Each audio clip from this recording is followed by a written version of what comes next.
احنا ما بنجامل والله وما بنبالي، واخواننا ده اقسم بالله العظيم المجاهدين ده تهبشهم نركبك ونركب حبوبتك ذاته يا زول. نركبك ونركب حبوبتك، انت قايل نفسك شنو؟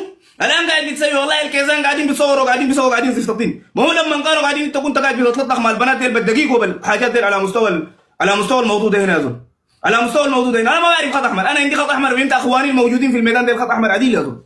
الشغله دي لو دارين تفرتكها بنفرتك حبوبات ذاته يا زول. نحن ما حريصين على اي زول، ما حريصين على اي زول، عشان ما تجي تقول لي الناس دي قاعدين بيتصوروا والله وده كاتب له منشور، وكان الكاتب له منشور قال موجود في شندي وبيقول انا داخل القياده العامه، داخل القياده العامه القياده العامه حقت ابوك يا زول، وانت قلت موقف بتعليمات، الموقفك بتعليمات منو؟ مو انت من مشيت ده برضه ما شغال تصوير يعني، داير تورينا شنو انت يعني؟ داير تورينا شنو؟ وداير انت قايل نفسك انت صوتك عالي؟ انت صوتك عالي؟ صوتك ما عالي يا زول لاي سبب من الاسباب يا عثمان زنون، وانا بوريك الكلام ده بالواضح اقسم بالله العظيم، تهبش اخواننا المجاهدين الموجودين في الميدان ده نركبك ونركب حبوبتك معك. انت وسخ ولا شنو يا زول؟ مشيت سلاح الاشاره داير تتصور في سلاح الاشاره، داير تتصور في غيره، ناس قاعدين بيضحوا لما كانوا بيضحوا انت كنت قاعد بتتشلبط بالدقيق مع البنات دي يعني، والله الظرف الادوق له ده يعني، يا بتاع الظروف انت يا زول، يا بتاع الظروف انت، نحن ما بنقبل يا زول في اخواننا المجاهدين ده اي زول يكون فاهم الكلام ده، اي زول يكون فاهم الكلام ده، الناس دي كانوا بيقاتلوا تحت رايه ومظله القوات المسلحه السودانيه، الناس دي 0906 براؤون في كل حته، واخوان المصباح في كل حته، واداء داير والما داير يا زول تقول راسك في اقرب حيطه يا زول، داير ولو ما داير تقول راسك في اقرب حيطه، فهمت؟ الان ما تكلمنا فيك في انك انت قاعد بتعمل لك مبادرات وبرنامج وتفاصيل وحاجات وكل الكلام ده، ما قلنا لك لانك انت يا زول متسوق ساكت ليس الا يعني، انت قايل نفسك انت زول شخصيه مهمه ولا شخصيه عندها كده، انت الفرق بينك وبين جمال فرفور شنو يا زول؟ الفرق بينك انت وبين جمال فرفور شنو؟ ما انت نفس جمال فرفور ده يعني، مو انت نفس الناس اللي بتجي بتتسلق على دماء الناس وعلى دماء الشهداء وعلى دماء الابرياء دي يعني، انت قايل عندك فرق بينك وبين جمال فرفور وبين حازم حلمي؟ ها؟ وده تجي تتاجر باسم ثوره ديسمبر المجيد، انت يا عثمان زنون قايل نفسك شنو؟ ورينا انت قايل نفسك شنو؟ ورينا انت قايل نفسك شنو؟ ها؟ قايل نفسك شنو؟ قايل نفسك انت يا عثمان زنون عندك قيمه يعني؟ عندك قيمه عشان تجي تتكلم في الناس المجاهدين ديل والكيزان ديل، والله ما عندي موقتك والسم موقته ذاته، بركب حبوبته، وانا انما ما عندي موقته نهائي، اي زول بيقول لي موقته يطلع من حبوبه الله يفضل طوالي يا زول، يطلع من حبوبه الله يفضل طوالي وما ببرد نهائيا، اي زول الكلام ده ما عاجبك اطلع برا يا زول، ما بتنفع معي نهائي يا زول، ما بتنفع معي نهائي، لما قاعد بيتكلم وبيقول ده قاعد بلف شاشه في يده، بيتكلم عن المصباح بلف شاشه في يده وبيكتب له منشورات، انت بتكتب لك منشورات، انت نزلت الميدان بتاني يا زول، لما انت كنت قاعد بتلعب في جولات التيك توك ديل، ما الرجال ديل كانوا قاعدين في الميدان، الكيزان اللي انت قاعد الان بتتكلم عنهم ديل يعني، كانوا قاعدين في الميدان، وين الكذب السياسي الان قاعدين بيعملوا فيه؟ وين التجاره السياسيه اللي قاعدين بيعملوا فيها يوسف انت يا عثمان زنون؟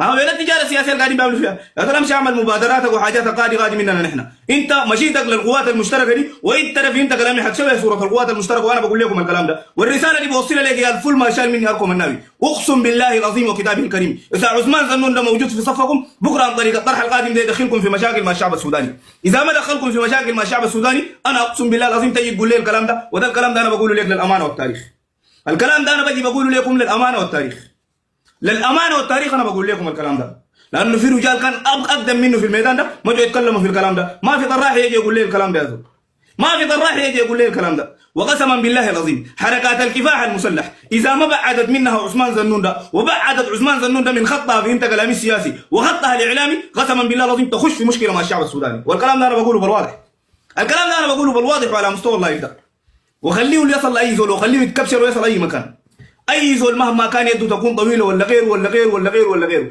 الليله المصباح طلع وقال الكلام، قال اذا الحرب دي انتهت نحن بنسلم الاجهزه وبنسلم الاسلحه والحاجات دي للقوات المسلحه السودانيه وبنشوف شغلتنا، ده كلام المصباح، نحن ما جايين عشان عمليه سياسيه، ما جايين عشان كسب سياسي، جايين عشان الوطن ده وطلعنا عشان الوطن ده وبنقدم عشان الوطن ده، ونحن موجودين عشان الوطن ده، اذا انت الان قاعد بتتاجر باسم ثوره ديسمبر، طز في ثوره ديسمبر، اذا انت كنت بتمثل ثوره ديسمبر يا زول، طز في ثوره ديسمبر اذا بيمثلها امثالك يا عثمان زنون، تقدر تورينا شنو يعني؟ داير تلعب شنو يعني؟ تجي تقول اولادكم وابناء البراء بن مالك نزلوا صور بتاعت الشهداء بتاع شنو يا زول؟ فهمت؟ شهداء بتاع شنو؟ البراء بن مالك ما قدم شهداء بسلاح، فهمت كلامي؟ واجه سلاح لسلاح، طب تلعب ساكت ولا شنو يا عثمان زنون؟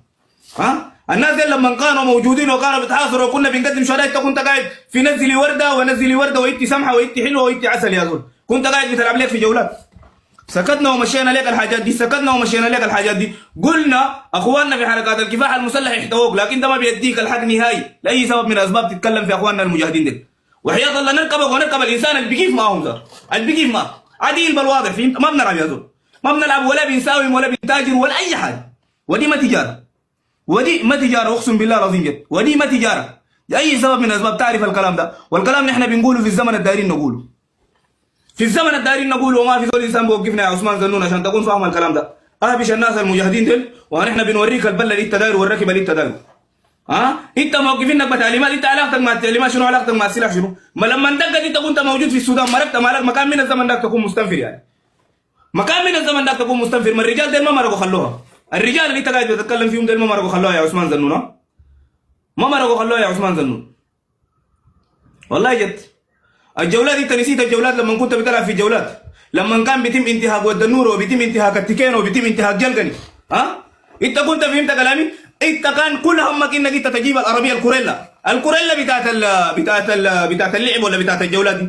انت كل همك يا ذو الظرف انك انت كان تجيب شنو؟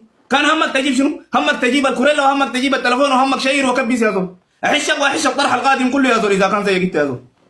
اي الان انت داير تجي، ما هو انت في ثوره ديسمبر اول ما انشق الصف في ثوره ديسمبر انت، والان داير تشك صفنا في الحرب دي، لكن والله ما بتقدر والله، حاشا وكلا، اقسم بالله العظيم لن نسمح بذلك، لن نسمح بذلك يا عثمان زنون، فلتعلم ذلك. والكلام ده انا بقوله لك وبقوله لرجالك اللي بالسلوك ده، والله لن تفلح في ذلك ابدا.